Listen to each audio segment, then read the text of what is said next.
लखनऊ में सीएम योगी ने लगाया जनता दरबार। अपने आवास पर सुनी जन समस्याएं। जनता दरबार में पहुंचे लोगों की समस्याएं सुन सीएम ने निराकरण के दिए निर्देश।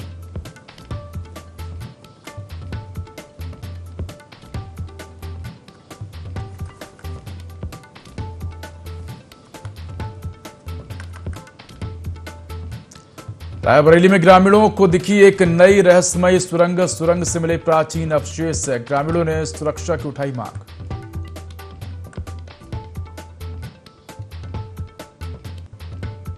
कांवड़ यात्रियों को लेकर पुलिस अलर्ट। 30 जुलाई से 12 अगस्त तक लागू रहेगा रूट डायवर्जन। कांवड़ यात्रियों की सुरक्षा के लिए प्रशासन की तैयारी पूरी।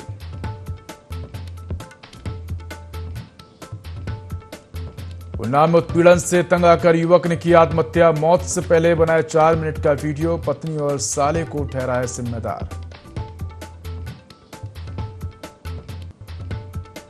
अमरोहा में 3 लड़कियों की एक ही लड़के से कथित शादी का मामला। तीनों लड़कियों को बाल कल्याण समिति के सामने किया पेश। लड़कियों ने शादी करने से किया इनकार।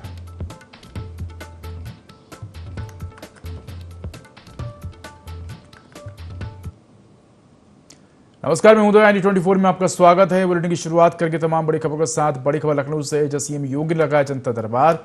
अपने आवास पर सुनी जन समस्याएं। तो बड़ी संख्या में पहुंचे लोगों ने बताई अपनी समस्याएं। सीएम ने सभी की समस्याएं सुनकर निराकरण के निर्देश दिए हैं। तो बड़ी खबर आपको लखनऊ से बता रहे हैं, जहां सीएम योगी ने जनता दरबार लगाया है। ये तस्वीरें जब मुख्यमंत्री योगी आदित्यनाथ एक फरियादी के पास पहुंचे, उनसे बात की, उनकी समस्या जानी और संबंधित अधिकारी को निराकरण के निर्देश दिए हैं।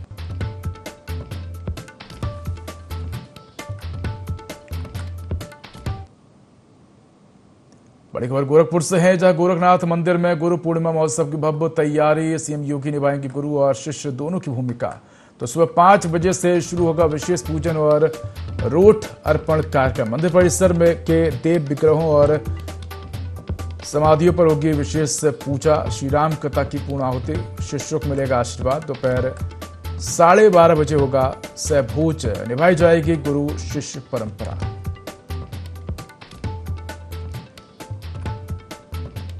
तो इसी खबर पर एक जानकारी के लिए हमारे साथ फोन लाइन पर स्टेट कोऑर्डिनेटर रूबी जुड़ गए। रूबी, गोरखनाथ मंदिर में गुरु पूर्णिमा महोत्सव को लेकर भव्य तैयारियां जो हैं वो की जा रही हैं।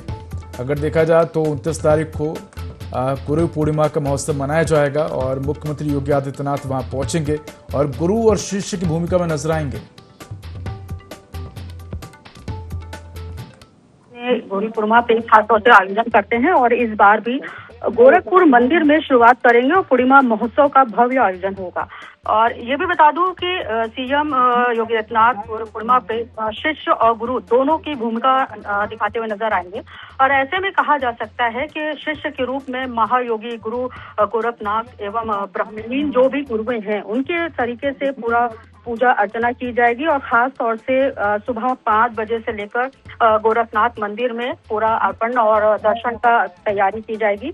और खास तौर से ये भी कहा जा सकता है मंदिर परिसर की सभी देवी जो विग्रह है यानी कि नाथ योगियों की समाधि है उन पर भी विशेष पूजा होगी।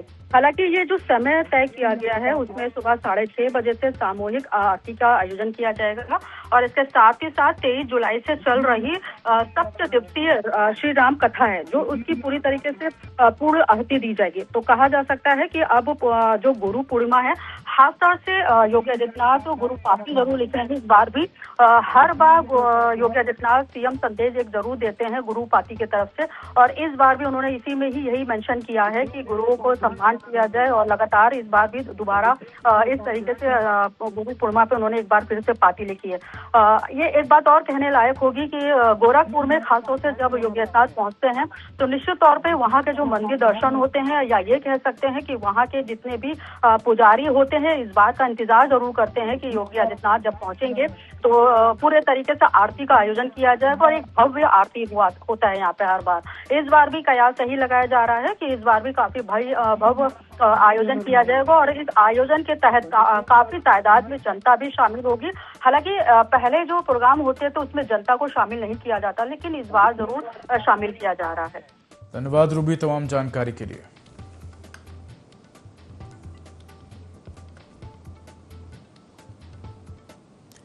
मैनपुरी में रिश्तों को झकझोर देने वाली एक सनसनीखेज वारदात सामने शहर कोतवाली क्षेत्र के देवी रोड स्थित चुंगी के पास एक युवक ने अपनी ममेरी भाभी पर धारदार हथियार से जानलेवा हमला कर दिया। हमले में महिला गंभीर रूप से घायल हो गई, जिससे पहले जिला अस्पताल और बाद में सैफई मेडिकल कॉलेज रेफर किया गया है। वारदात के तुरंत बाद आरोपी युवक दूसरी मंजिल पर गया और फांसी लगाकर आत्महत्या कर ली। सूचना मिलते ही पुलिस मौके पर पहुंची, शव को पोस्टमार्टम के लिए भेजकर मामले की जांच शुरू कर दी है। शुरुआती जानकारी के मुताबिक घटना के समय घर में कोई अन्य सदस्य मौजूद नहीं था।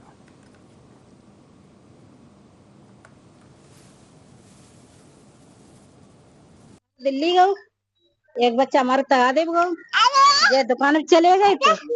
छोटी वाली बहू यहाँ अकेली रही, अब जाकर ना मारो मेरे दुश्मन बनी है, ये घर में अकेली थी बहू, तबाना मारो सीटो कड़ेर कहिया मेरे भैया बहू हमारी चाकू घूंच दो अब जान ली बहू जा बचे नहीं। तब सबसे ऊपर वाली छत चढ़ियो है, 5 बजे के बाद ऊपर चढ़ियो, गेट लगाए, फांसी लगाए ले काम कर रहे हो तो हमारे देवर प्लाट पे ताजवा नमो दिन तो जाए रही माँ बुआ जाए रे तुला ना जा कर जाइयो, कोई लड़ाई देगा कछु ना है, तू खूब क्रिया रह रहो। कोतवाली क्षेत्र के देवी रोड पे एक सूचना मिली एपीआरबी को 7:53 पे कि एक सनी नाम का लड़का है जो बरबटापुर छिबरा में कन्नौज का रहने वाला है, अपने बुआ के यहाँ रहता था, आज उसने आत्महत्या कर ली। इस सूचना पे थाना कोतवाली की पुलिस और मैं क्षेत्राधिकारी नगर मौके पे आया हूँ, फोरेंसिक की टीम भी है। यहाँ पे आके पूछताछ की गई, पता चला कि ये काफी समय से यहाँ पे टाइल्स और पत्थर का काम करते थे अपने बुआ के यहाँ रह करके। किसी बात पे इनकी अपने भाभी जो प्रज्ञा नाम की है उनसे लड़ाई हो गई थी।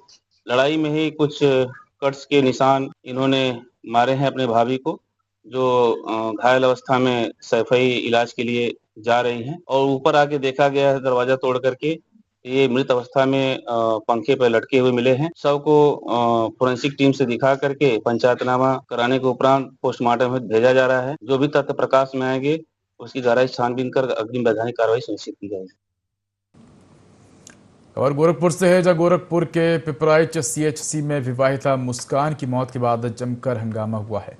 मुस्कान का शव ससुराल पक्ष अस्पताल में छोड़कर चला गया, जिसके बाद मायके पक्ष ने हत्या का आरोप लगाते हुए शव को लेकर थाने पर प्रदर्शन किया और आरोपी की गिरफ्तारी की मांग की है। पुलिस ने समझाइश देकर मामला शांत कराया और शव को आगे की कार्रवाई के लिए कुशीनगर के अहेरोली बाजार थाना पुलिस को सुपुर्द कर दिया।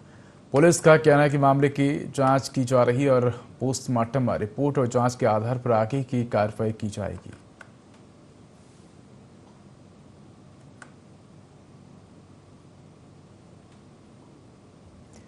उत्तर प्रदेश सरकार में पशुधन एवं दुग्ध विकास मंत्री धर्मपाल सिंह ने आयोजित प्रेस वार्ता में गौ संरक्षण और गौशालाओं को लेकर सरकार की उपलब्धियां गिनाई।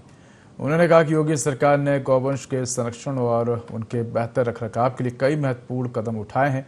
मंत्री धर्मपाल सिंह ने बताया कि पिछली सरकार के समय एक गौवंश के भरण पोषण के प्रतिदिन 30 रुपए की सहायता दी जाती थी, जिसे योगी सरकार ने बढ़ाकर 50 रुपए प्रतिदिन कर दिया। उन्होंने कहा कि प्रदेश के सभी गौशालाओं में गायों के लिए हरे भरे चारे भूसे, स्वच्छ पेयजल और बारिश और मौसम की मार से बचाव के लिए समुचित शेड की व्यवस्था की गई। उन्होंने बताया कि वर्तमान में प्रदेश के में लगभग 12 लाख गौवंश की देखभाल की जा रही, जिस पर सरकार प्रतिदिन करीब 8 करोड़ रुपए खर्च कर रही है। सरकार का उद्देश्य गाय को केवल एक समस्या के रूप में नहीं बल्कि ग्रामीण अर्थव्यवस्था और आर्थिक सशक्तिकरण के महत्वपूर्ण स्रोत के रूप में विकसित करना है। मंत्री ने यह भी जानकारी दी कि आज प्रदेश में 14 नई गौशालाओं का लोकार्पण किया गया है। इन गौशालाओं में गायों के लिए भोजन, पानी, आवास और अन्य आवश्यक सुविधाओं की समुचित व्यवस्था सुनिश्चित की गई है।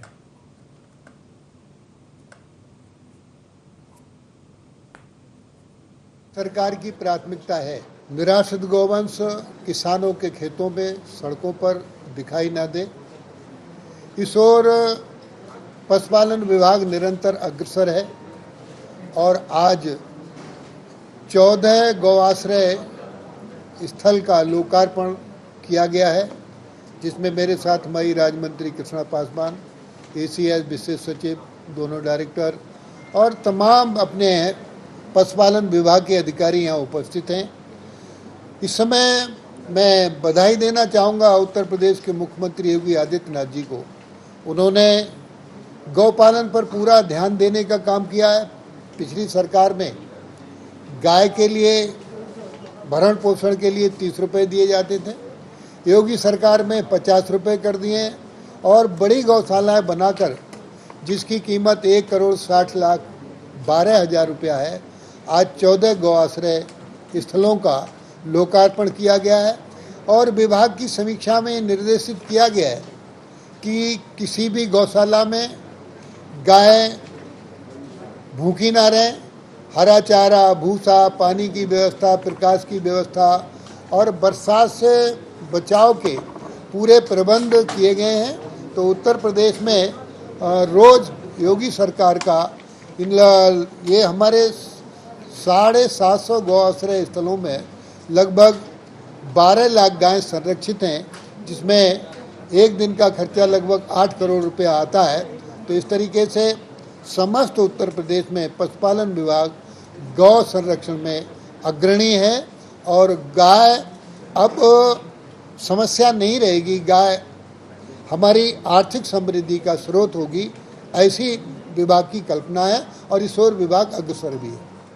खबर लखनऊ से है, जहां टास्क फोर्स बनने पर सीएम योगी की पोस्ट है। छात्रों की मेहनत को न्याय मिलेगा, छात्रों के भविष्य के लिए ऐतिहासिक पल है। तो बड़ी खबर आपको बता रहे लखनऊ से, जहां टास्क फोर्स बनने पर सीएम योगी आदित्यनाथ ने पोस्ट किया है, छात्रों की मेहनत को न्याय मिलेगा, छात्रों के भविष्य के लिए ऐतिहासिक पहल है। तो ये खबर आपको बता रहे हैं लखनऊ से, जहां मुख्यमंत्री योगी आदित्यनाथ ने पोस्ट किया है, सोशल मीडिया प्लेटफॉर्म एक्स पर पोस्ट किया है और लिखा कि टास्क फोर्स बनने के बाद छात्रों की मेहनत को न्याय मिलेगा, छात्रों के भविष्य के लिए ऐतिहासिक पल है।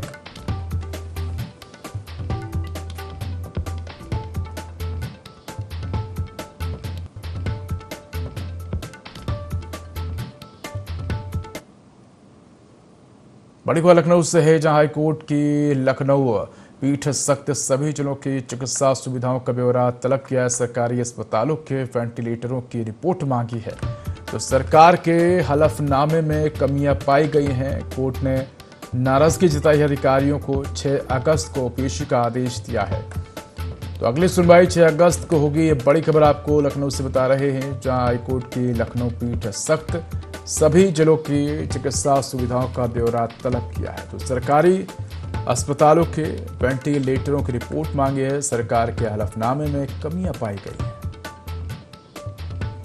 तो कोर्ट ने नाराजगी जताई है, अधिकारियों को 6 अगस्त को पेशी का आदेश दिया है। अगली सुनवाई 6 अगस्त को होगी।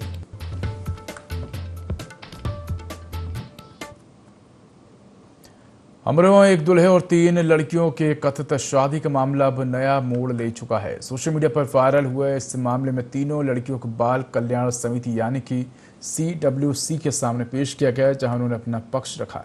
लड़कियों का कहना है कि उन्होंने कोई शादी नहीं की। वहीं जांच में एक लड़की के नाबालिग होने की बात सामने आई है। बताया जा रहा है कि सोशल मीडिया पर फॉलोअर्स बढ़ाने के लिए कैमरामैन के साथ कथित शादी का वीडियो बनाया गया था। मामला अमरोहा जिले के गांव धोरिया का है, जहां रहने वाली इन लड़कियों के इंस्टाग्राम पर लाखों फॉलोअर्स बताए जा रहे हैं।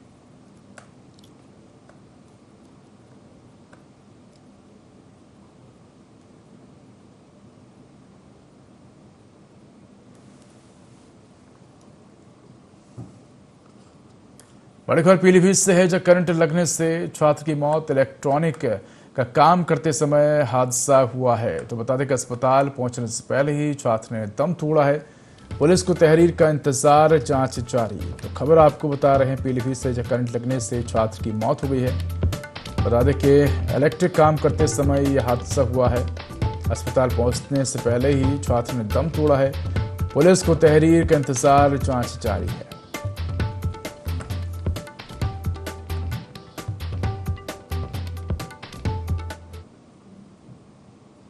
उत्तर प्रदेश के उन्नाव के मगरवाला क्षेत्र में पारिवारिक विवाद और उत्पीड़न से तंग आकर पवन नामक युवक ने फंदे पर लटक कर लाइव आत्महत्या कर ली है। मौत से पहले उसने 4 मिनट का एक वीडियो बनाया, जिसमें उसने अपनी पत्नी और साले को अपनी जिंदगी बर्बाद करने का जिम्मेदार ठहराया है।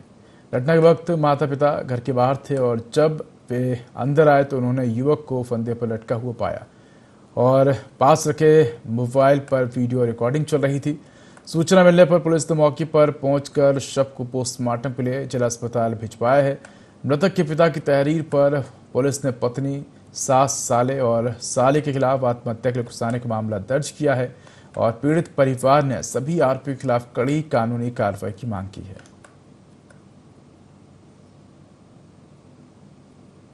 साल 2026 को सूचना प्राप्त हुई कि मगरवाड़ा क्षेत्र के रहने वाले एक व्यक्ति पवन राठौर पुत्र सुनील राठौर उम्र 28 वर्ष द्वारा फांसी लगाकर आत्महत्या कर दी गई है। सूचना प्राप्त होते ही पुलिस मौके पर पहुंची, शव को कब्जे में लिया व पंचायतनामा की कार्रवाई कराई जा रही है।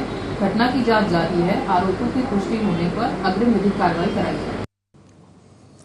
बड़ी खबर हापुड़ से है, जो अस्पताल निर्माण के खिलाफ फूटा गुस्सा। अमरदीप कॉलोनी में स्थानीय लोगों का धरना प्रदर्शन जारी है, तो रिहायशी इलाके में अस्पताल का प्रस्ताव रद्द करे प्रशासन, फैसला वापस होने तक प्रदर्शन खत्म नहीं करेंगे कॉलोनी वासी।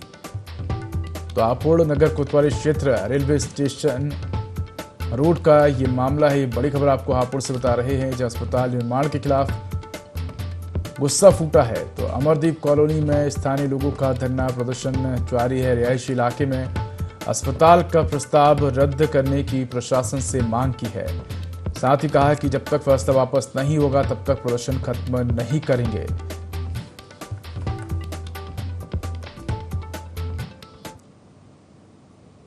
बड़ी खबर आपको बताते हैं, जहां सारनाथ को यूनेस्को वर्ल्ड हेरिटेज साइट का दर्जा मिला है। वाराणसी के ऐतिहासिक बौद्ध स्थल को वैश्विक पहचान मिली है। बुसान में 48वें विश्व धरोहर समिति ने फैसला लिया है। भगवान बुद्ध के प्रथम धर्म चक्र प्रवर्तन स्थल को सम्मान मिला है। तो भारत के यूनेस्को विश्व धरोहर स्थलों की संख्या बढ़कर अब 45 हुई है। उत्तर प्रदेश के लिए ऐतिहासिक उपलब्धि मानी जा रही है। सारनाथ की ऐतिहासिक, सांस्कृतिक और बौद्ध विरासत को नई पहचान मिली है। तो सारनाथ को यूनेस्को वर्ल्ड हेरिटेज साइट का दर्जा मिला है।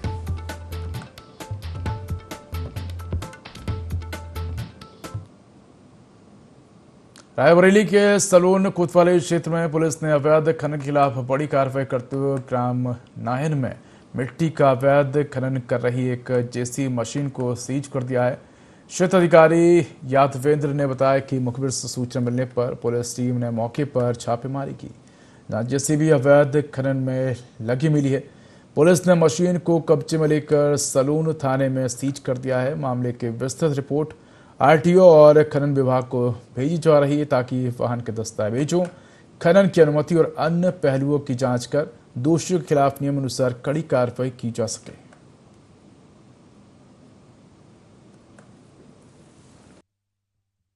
सूचना मिली कि ग्राम नायन में जेसीबी मशीन से अवैध खनन किया जा रहा है। उस सूचना पर पुलिस द्वारा जाकर देखा गया तो ग्राम नायन में जेसीबी मशीन यूपी 33 CT 7782 द्वारा अवैध खनन किया जा रहा था, जिसको लाकर थाना सलोन में दाखिल किया गया और उक्त अवैध खनन के संबंध में आरटीओ विभाग और खनन अधिकारी को अलग से रिपोर्ट दी। इटावा के बड़पुरा क्षेत्र स्थित जोधपुरा चौराहे पर वीरांगना अवंतीबाई लोधी की स्थापित की जा रही प्रतिमा को लेकर विवाद गहरा गया है। महानवादी पार्टी के राष्ट्रीय अध्यक्ष हरीश लोधी के नेतृत्व में बड़ी संख्या में पार्टी पदाधिकारी और लोधी समाज के लोग मौके पर पहुंचे और प्रतिमा की गुणवत्ता को लेकर विरोध प्रदर्शन किया है। प्रदर्शनकारियों ने सीमेंट से बनाई जा रही प्रतिमा का विरोध करते हुए मांग की है कि इसके स्थान पर ग्रेनाइट पत्थर या अष्ट धातु की भव्य और टिकाऊ प्रतिमा स्थापित की जाए। उनका कहना है कि वीरांगना अवंतीबाई लोधी समाज की गौरवशाली विरासत है, इसलिए उनकी प्रतिमा उच्च गुणवत्ता की होनी चाहिए। हरीश लोधी ने कहा कि आवश्यकता पड़ने पर समाज स्वयं चंदा जुटाकर प्रतिमा बनवाएगा, लेकिन घटिया गुणवत्ता की प्रतिमा स्वीकार नहीं की जाएगी। प्रदर्शनकारियों ने प्रशासन से निर्माण कार्य रोककर समाज की मांग के अनुरूप निर्णय लेने की मांग की है।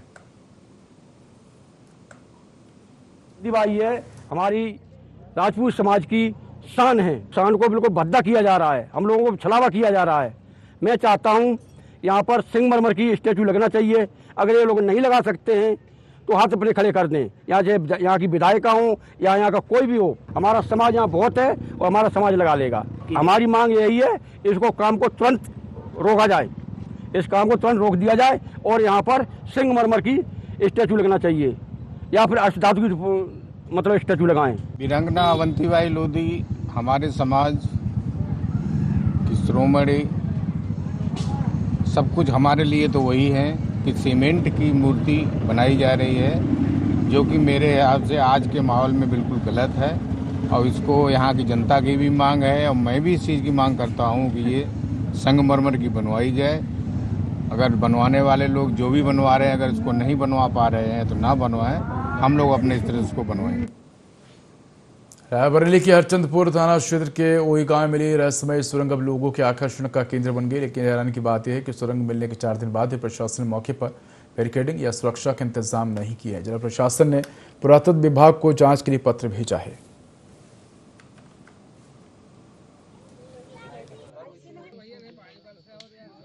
प्रशासन को सूचित किया गया है, उसमें सुरंग टाइप में दिख रही दीवार भी है और एसडीएम सर को सूचित किया गया है। मौके पे आए थे, 2 दिन आए थे, एक दिन निरीक्षण करके गए तो डीएम को सूचित किया उन्होंने।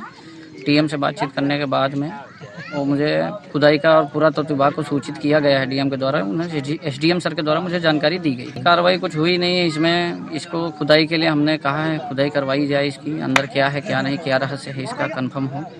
तो खुदाई के लिए हम वेट कर रहे हैं। आज का मुझे आश्वासन दिया गया था कि आज खुदाई होनी है, पर अभी तक तो कुछ ऐसा लग नहीं रहा है कि आज खुदाई हो जाए। पुलिस प्रशासन द्वारा कुछ बैरिकेडिंग नहीं करवाया गया।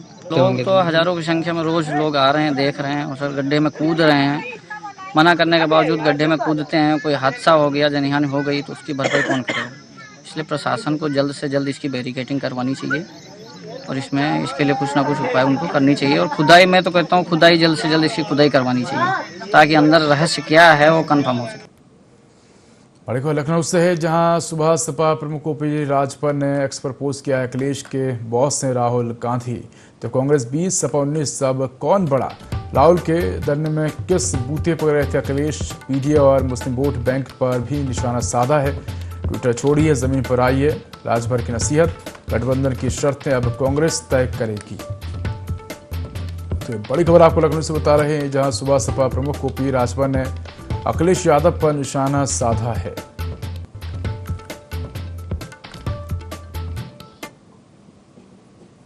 इटावा शहर के भरथना थाना क्षेत्र में इटावा कन्नौज हाईवे पर एसएबी इंटर कॉलेज के सामने स्थित एक चाय की दुकान में गैस सिलेंडर फटने से भीषण आग लग गई। प्रत्यक्षदर्शियों के अनुसार दुकानदार सिलेंडर पर दूध गर्म कर रहा था, तभी तेज धमाके के साथ आग भड़क उठी और पूरी दुकान को अपनी चपेट में ले लिया। मौके पर अफरा तफरी मच गई। इसके बाद मौके पहुंची फायर ब्रिगेड ने कड़ी मशक्कत के बाद आग पर काबू पाया।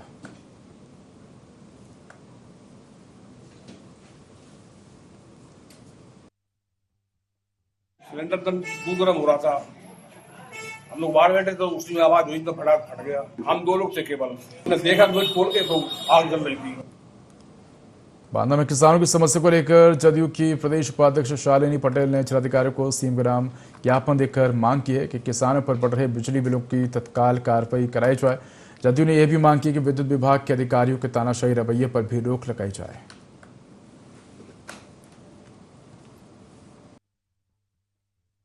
पूरे उत्तर प्रदेश में लगभग जो है 47 लाख बिजली उपभोक्ताओं का बिना सूचना दिए विद्युत कनेक्शन का जो लोड था उसको बढ़ा दिया गया है।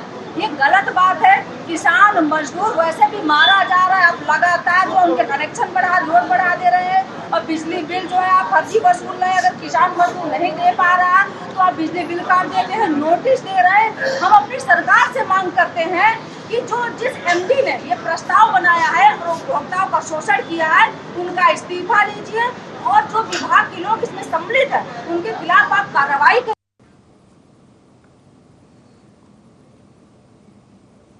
बड़ी खबर हापुड़ से है, जहां कांवड़ यात्रा को लेकर पुलिस अलर्ट है। आपको बता दें कि ये बड़ी खबर आपको बता रहे हैं हापुड़ से, जहां कांवड़ यात्रा को लेकर पुलिस अलर्ट मोड में है।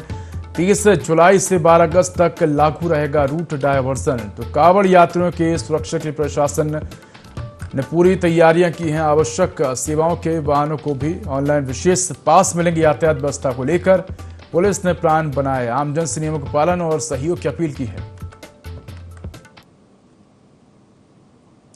तो फिलहाल इस बुलेटिन में इतना ही। खबरों का अपडेट के लिए देखते रहिए i24। नमस्कार।